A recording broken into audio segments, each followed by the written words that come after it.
জাতিসংঘ যেখানে সারা বিশ্বের শান্তি ও মানবিক সহায়তার কথা বলা হয়, সেখানেই এবার বড় ছাঁটাই। হ্যাঁ, বাজেট সংকোচনের অংশ হিসেবে চাকরি হারাতে পারেন প্রায় ৭,০০০ কর্মী। বৃহস্পতিবার এএফপির হাতে আসা একটি অভ্যন্তরীণ নথির বরাতে এ তথ্য জানা যায়।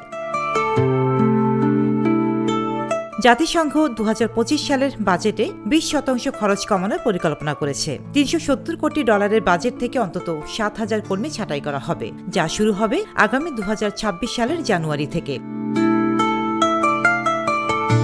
জাতিসংঘের হিসেব নিয়ন্ত্রক চন্দ্রমৌলি রামানাথন চলতি সপ্তাহে বিভাগীয় প্রধানের উদ্দেশ্যে এক স্মারকে বলেন, আমরা জানি সময় খুবই সীমিত, তবুও আমি আপনাদের সম্মিলিত সহযোগিতার উপর নির্ভর করছি।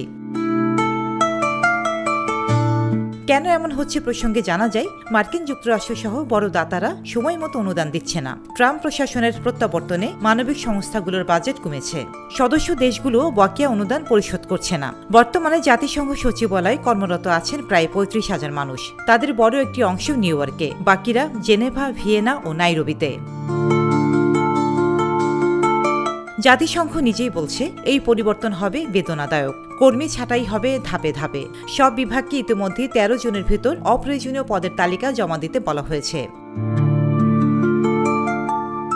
উল্লেখ্য, বাজেট কমাতে গিয়ে এত বড় সংখ্যক কর্মী ছাঁটাই। এই সিদ্ধান্তের ফলে ইতিমধ্যে বড় ধরনের চাপের মুখে পড়েছে জাতিসংঘের বেশ কয়েকটি সংস্থা।